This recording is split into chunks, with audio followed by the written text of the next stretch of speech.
Welcome to Living Lit, where conversations spark inspiration to live in truth. Journey together with us to explore what it means to live a liturgical life and walk in the truth of our faith. Let's instill a culture in our hearts, homes, families, and world, living a life cooperating with and walking alongside our Lord. I'm Robin Brueggemann. Let's be a light, share the light, shine the light, and live lit. Well, welcome to today's show. I am so blessed to have with me my friends, Jon and Sheila Hansen. And we are going to talk today about how to raise a pro-life family, how to be a pro-life family, and then we're going to kind of transition to how to raise pro-life voters. So I'm really looking forward to this episode. Jon and Sheila you're amazing. You're an amazing couple, an amazing family. They live and breathe to protect life. That's what I see when I see you guys. So you guys, we're so blessed that they have taken time to come into the studio today to talk with us about this. So if you guys would introduce yourself. So how about we start with Sheila? Sure, I bet you're used to doing the introducing, right, Jon? Yeah. But we're going to start with Sheila today. Will you introduce yourself? Yeah, ladies first. And tell us a little bit about yourself, and then we'll let Jon introduce himself too. Thank you. Thank you for having us. We love living in Del Rapids. I grew up there my whole life on a farm. And my parents were by far the most pro-life people that were around me, and they lived it fully by having life-giving love through inviting others into our family life, and also by having 11 children. So 11 children did not seem like that much to me until I started having our own children, and then I thought, oh, wow, they are saints. And my mom really is a saint. She actually died when I was 12. And to this day, she has made the biggest impact on me, and always the most pro-life, vocally in government, vocally in prayer. And she would be so proud of my husband. It's kind of crazy to me that they never met, because they actually remind me of each other a lot. Wow. Just their passion for the pro-life movement and for loving others how God has made us to love. So I love that. Yeah, oh, that's so beautiful. Me. And then we have a wonderful family in Del Rapids. We have 6 kids. Which is just half a dozen. Yeah. Yeah. I've always wanted 7. When we got married, I'm wondering if that will happen, but we don't know. And we just try to live every day, asking what is God's will for our family and our life. And thankfully, Jon's been a great leader in that. Yeah, and you're home with the kiddos, right? I am. So you've got, most of them are in school at Del Rapids St. Mary's, and then you have a couple of them home. Yeah, right? 3 in school and 3 at home. Yeah. So the 3 at home keep me on my toes. Oh yeah, yes. I remember those days. Yes. And then of course supporting Jon. So Jon, do you want to introduce yourself and kind of what you do and who you are? Sure. Yeah. Well, thanks for having us, Robin. It's good to hang out with you. So yeah, I'm Jon. As Sheila said, we live in Dells. We have 6 kids. Our oldest just turned 13.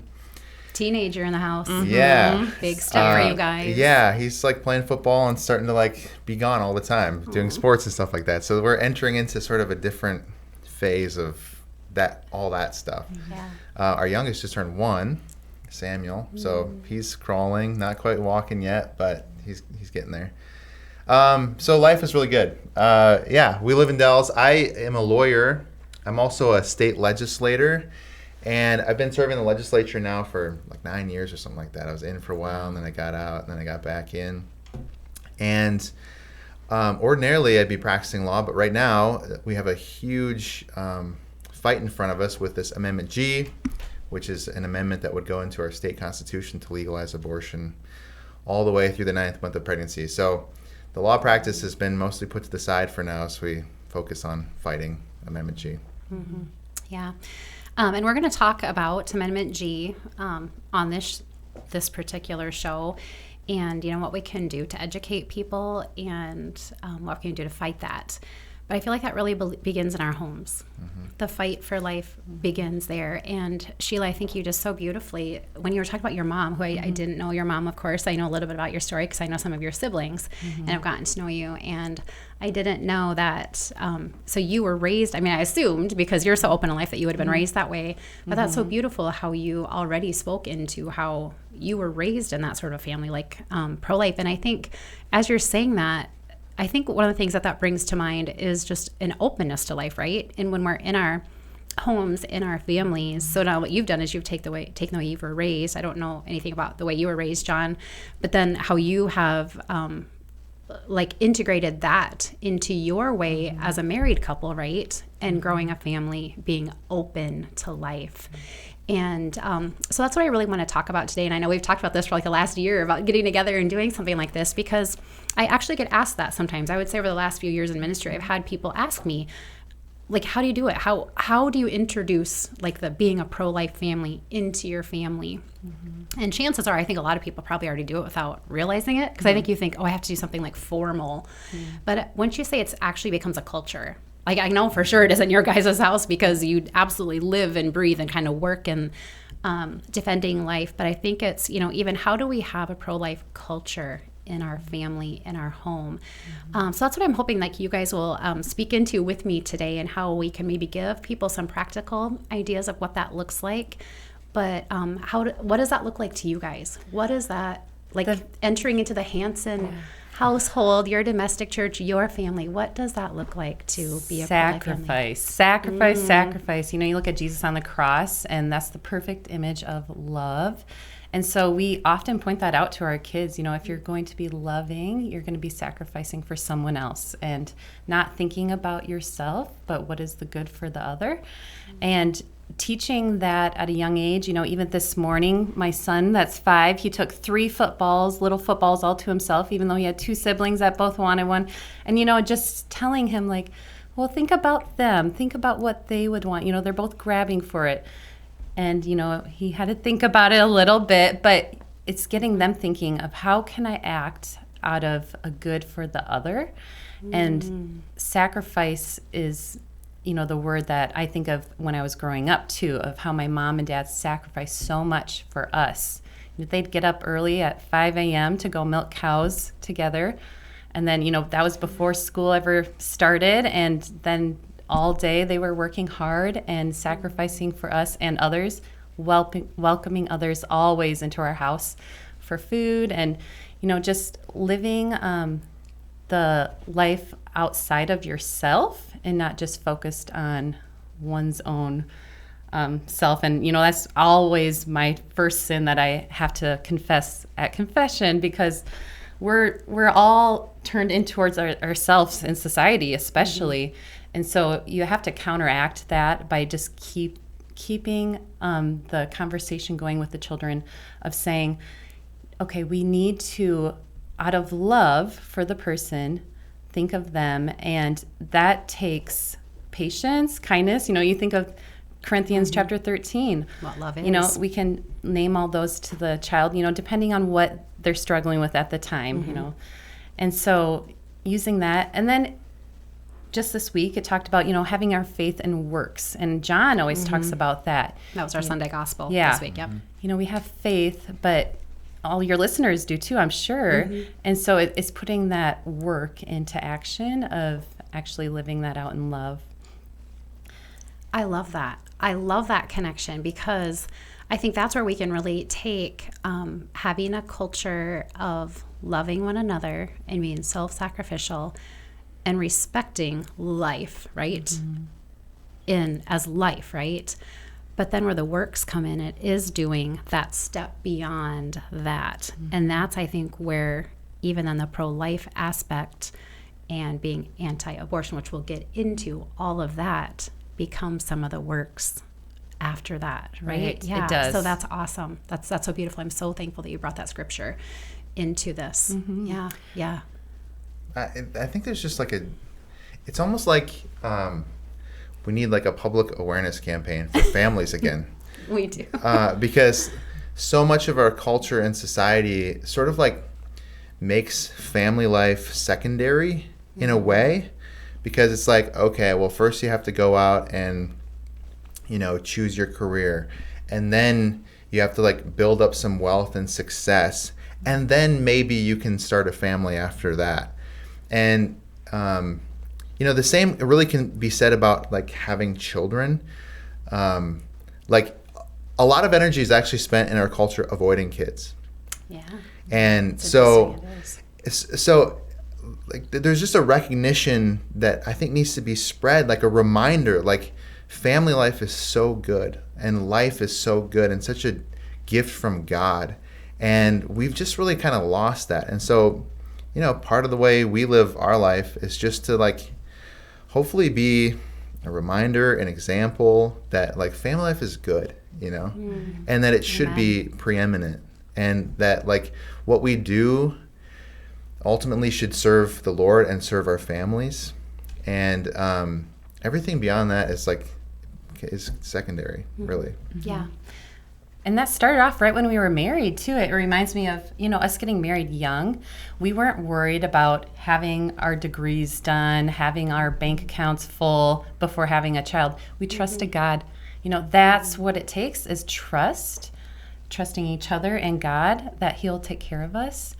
And, being open to life, a lot of that stems from being trustworthy to God's will. And I think when we don't trust Him, the fear enters in, and that's of course from the devil. And so we need to be not afraid. Like JP2 says, be not afraid to live the life God has called us to, which is life-giving love. And the sacrament of marriage, of course, the one flesh union, we're made to be one and life-giving. So do not be afraid to be that. And I'm so grateful for Jon's support in that, because sometimes it can be one-sided, but we're both so excited when a new baby is, when we find out, oh, we're having a new baby. And the craziest part is that the kids are, they're begging for more children. Even now, before our child just turned 1 here, they were asking, like, can you just have twins, please? They just want more and more kids. And it's shocking to me because they have to sacrifice so much, especially when I'm pregnant, you and the kids, because I'm so sick. And so they have to step it up in so many ways. But they love having siblings. It's the greatest gift. Siblings are the greatest gift. It really is. And, with my mom dying so young, it's been one of the greatest gifts for me to have these siblings around me that were, especially the ones that were older than me, and, kind of lifting me up and helping helping each other. Yes. Yeah. And so like you touched on how you were raised with that, life is a gift. And then you have come to realize that, experience that in the fullness of the gift of that, even as you grow up, like you say. Yeah. And then now your family. And I was thinking on that as I was reflecting and praying on, us recording together. I was reflecting on our years of having all kinds of littles too. We have 7.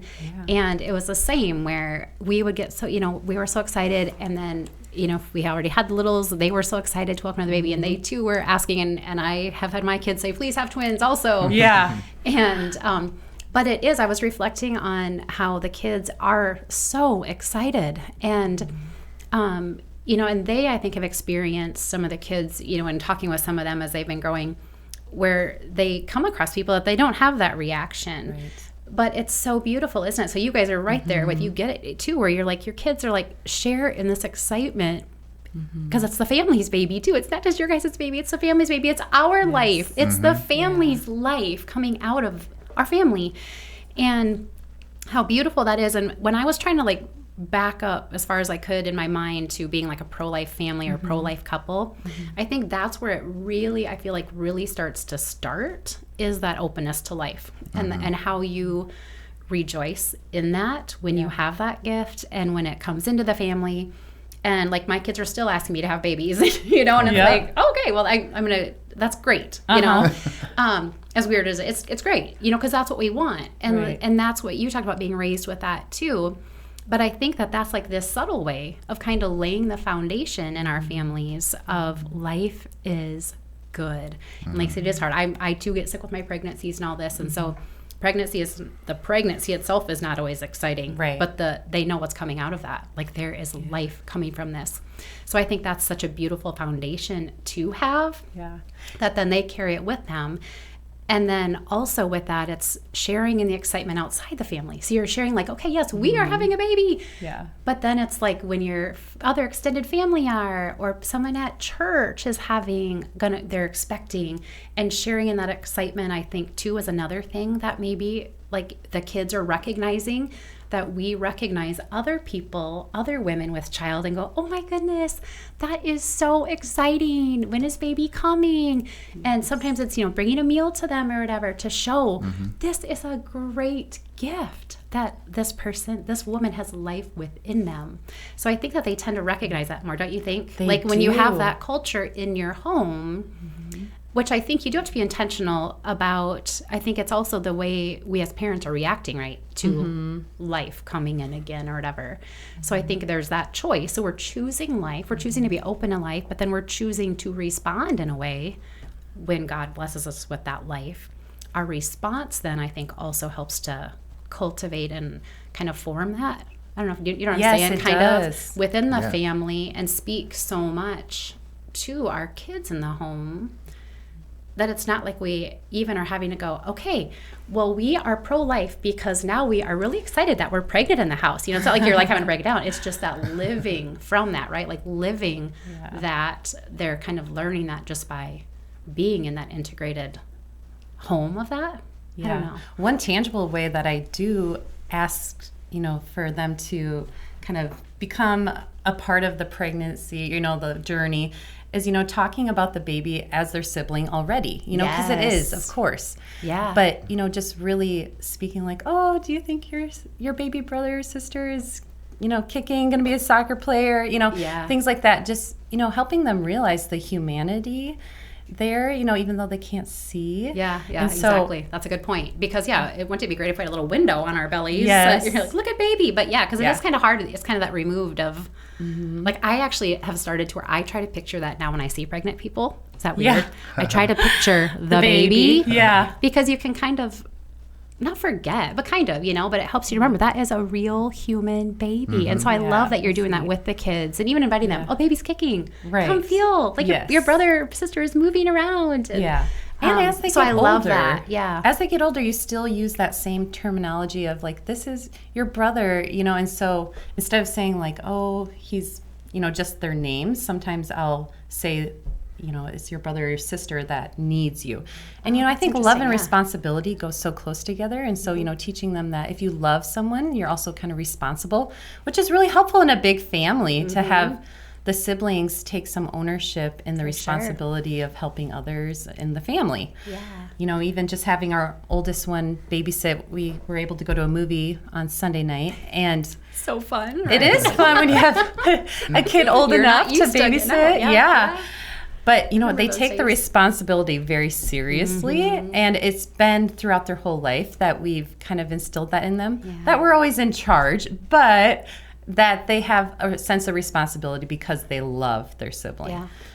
Yeah, because there's responsibility with love and life. Yeah. It's just I think being around, babies and having a young family, it's a good reminder of the humanity of the child in a way that is really important today, because it's really easy, I think, for a lot of us just to like expect that people understand that that's a human being, that baby in the mother's womb is a whole separate, unique, living human being. But there's a whole there's a whole movement out there that is designed to try to indoctrinate people into thinking otherwise. And for a lot of us, I think it's surprising how many people have actually bought into that lie.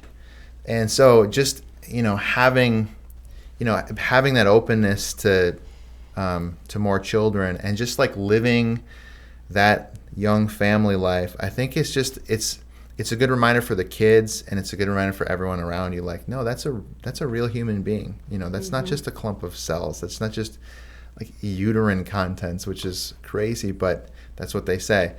It's a real human, and just living that experience, I think, is so educational. For sure. And we need to, so, I mean, because it's just the right and beautiful way to live in a, like a godly family of respecting life and having our kids see that. But the other side of that is they're going to take the way they've been raised in our homes in a pro-life family and need to bring that light outside of the family. And so you talking about that, Jon, is what that I think that we can kind of segment into a little bit of that then also is because the world has been so wrongly informed or it's just and so we need this light. We need to take the lights from our family and shine that into the dark side of what people believe the baby is not, right? And so that is where you guys have taken your passion and your mission as a couple, as a family, to a much, you're out there a little bit more than some of us to protect life. So, Jon, what does that look like for you? So you have created Life Defense. That is your organization that you have founded, right? Which is incredible.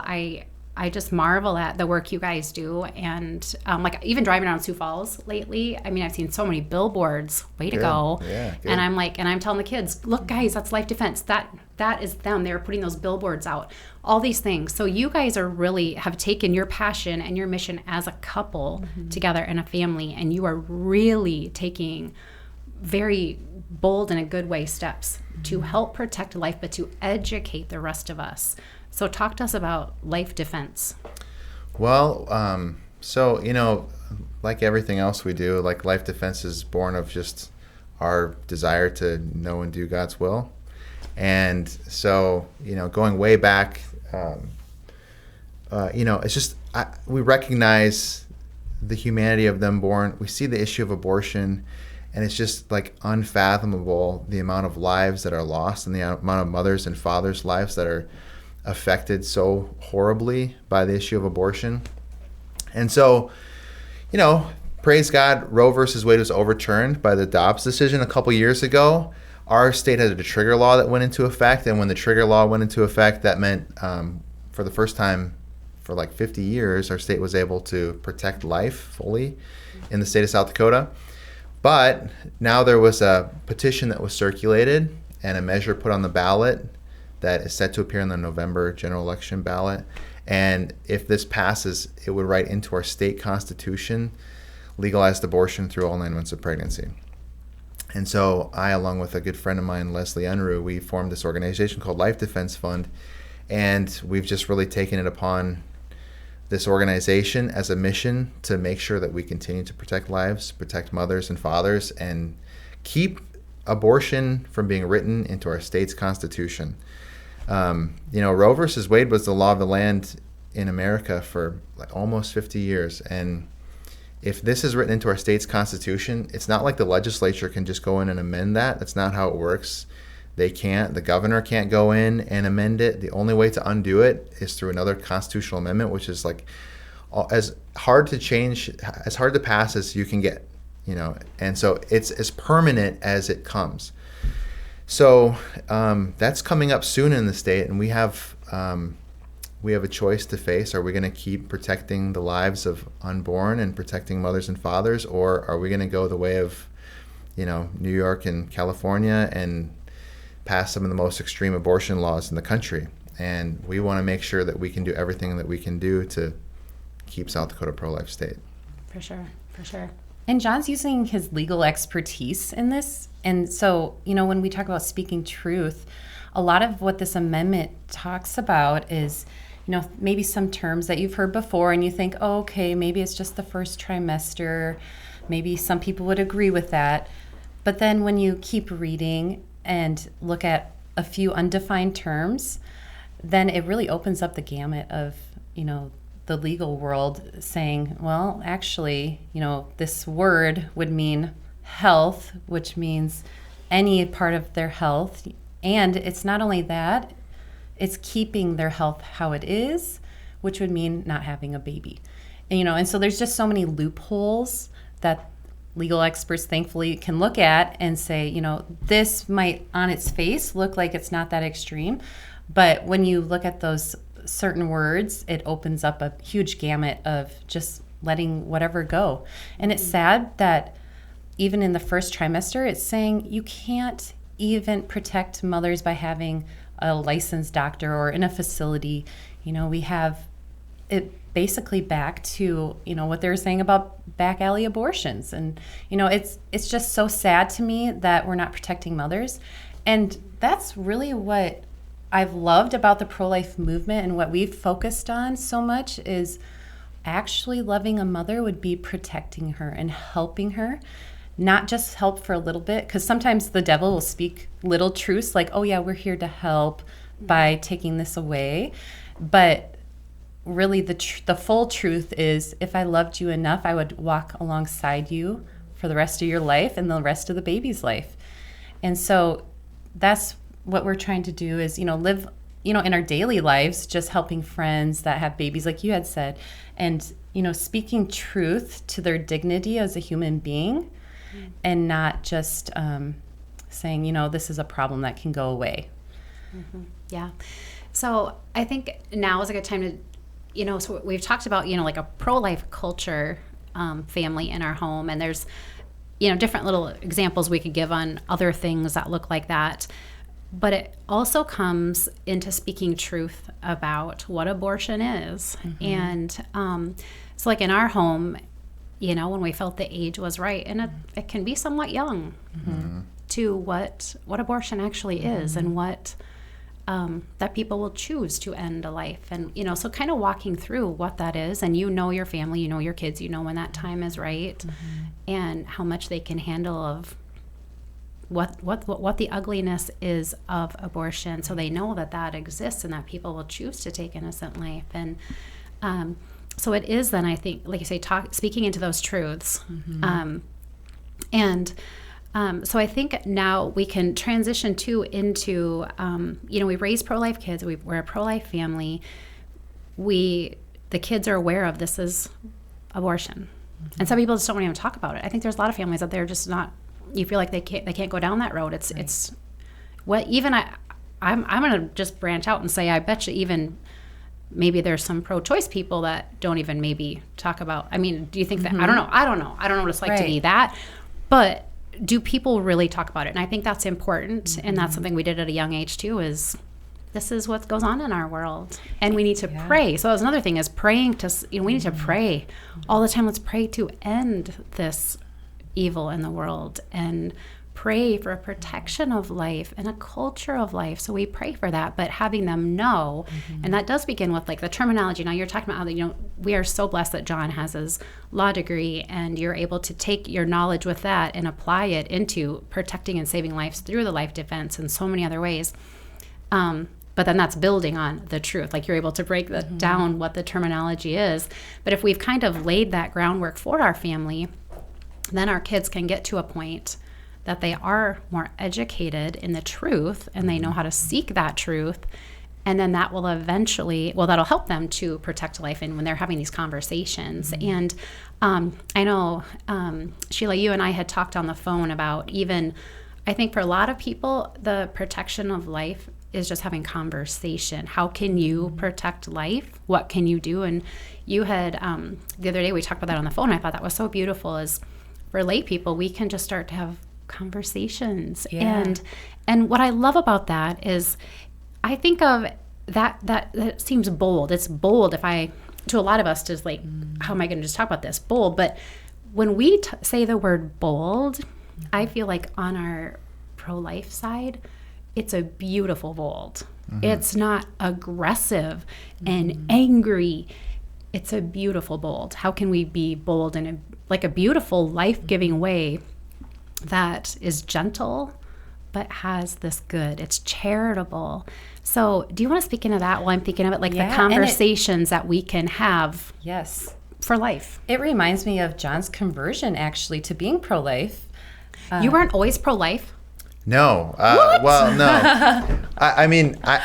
when I was growing up, I had never really thought about it. Oh my goodness, before. this is great stuff. I didn't know this. Well, and this is something, Let's have a tea. lot of people don't talk about abortion. Like you were Yeah. saying, they don't even think about it because our world is so full of everything else. Yeah. And so, yeah, he was in high school. Yeah. So, when I was growing up, I'd never really, I just didn't think about it. Yeah. It wasn't something that was on my Were you mind just kind of at more all. neutral? Yeah. Would you say? Right. Yeah. Totally clueless. Yeah. Looking back, like just basically neutral on the issue.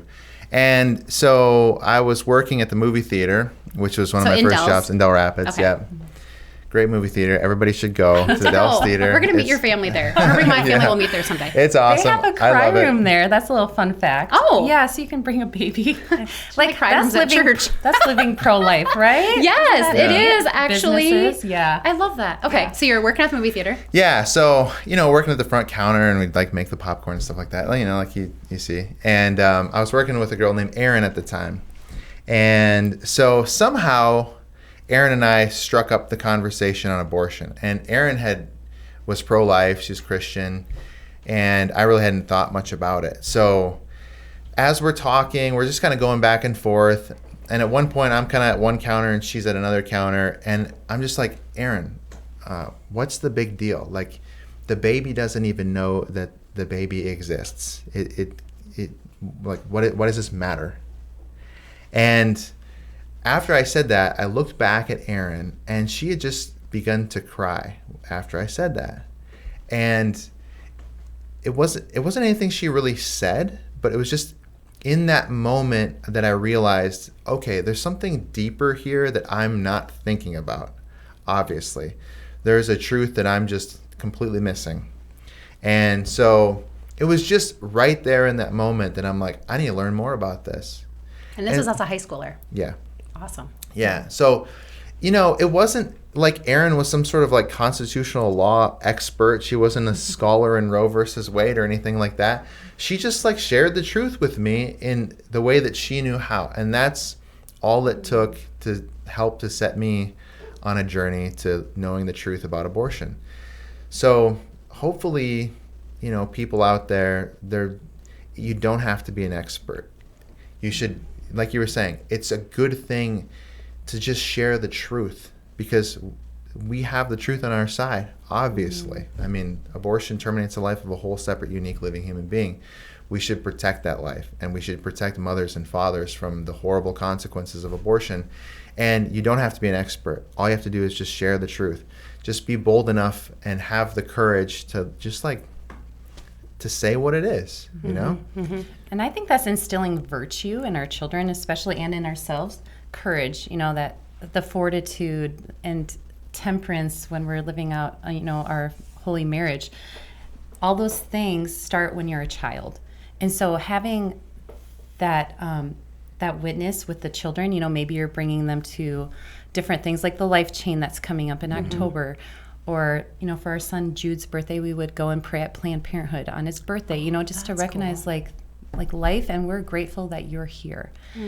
And for, maybe having a diaper drive instead of asking for presents on your birthday, things like that, can help set them to look outside themselves, but then also the courage to do something. Because I think so many of us have faith, and maybe your listeners all understand, the dignity, but then to have the courage to go out and do it, I think that's another story. And what's lacking in our church, I feel like, because, well, I shouldn't say lacking. We are a beacon of hope in that way, because, if you look around the pro-life movement, there are so many courageous Catholics, but there's so many more that I feel like could come and step up and speak to their neighbors and not be afraid to have that conversation at the movie counter. Yeah. Just those little conversations can make a big impact. They can. I'm so glad you shared that, John. That's beautiful of how that conversation just, wow, that changed you. Definitely. Yeah. That is Yeah. so powerful. Yeah. And really thinking, as you're sharing that, I'm thinking how she had no idea probably when you guys were having that conversation. That got you to think and become pro-life, but it's even saving your life. I mean, honestly, when you think about it, like, look at how your life probably has just changed in amazing, beautiful, dramatic ways Yeah. by that conversation and how you were affected to be able to then save more life. That is powerful. That is unbelievably powerful to think that by just having that courage and just relying on God's going to give us the grace. Like you don't have to know everything. Right. We can just by having conversation save life. That's crazy awesome. Yeah. Amazing that you don't have to be the one like you. I mean, you are doing lots of things that the average person would be like, I could not do that, right? Like you're in legislative and all these things, speaking at events, and you do a lot behind the scenes. But we can all share being pro-life. I think, sadly, I think there's that fear, don't you think, of Definitely. conflict. And we tend to not want the conflict because we see that on the other side, and we just want happy and peace. But if we go at it with we don't want conflict, but we want to save life. Yeah, I think if there's one virtue that I can point to that I think is sadly most lacking, it's actually courage. I think What's interesting is I wrote courage down last night like 3 times coming into today. Oh, wow. There you go. Spirit. Yeah. Yeah. Holy Spirit. People, I think, if they really get down to it, they know the truth. They can tell right from wrong. But I think there's just a lack of courage that we need to pray for. Courage is a virtue. Virtues are habitual dispositions to the good. And so it's a habit like any other habit. So the more you do it, the easier it becomes. So just, if you're afraid to speak into this issue or any issue that you think is important, like just do it, but you just have to actually have the conversation. I kind of relate it to like when I'm out campaigning for the legislature, I can still remember the first door I knocked on because that's the hardest one. Yeah. It's really hard to go up to somebody just out of the blue, knock on their door and be like, hey, I'm John, I'm asking for your vote or whatever, That's not easy.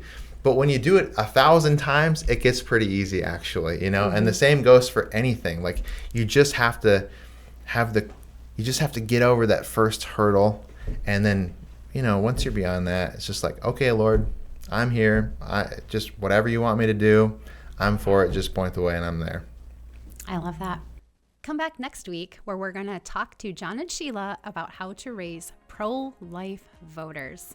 See you next time. Thanks for joining us today. Remember to like, subscribe, and share Living Lit, and reach out with topics you'd like tackled at livinglit@sfcatholic.org. And be the light, shine the light, share the light, and live lit.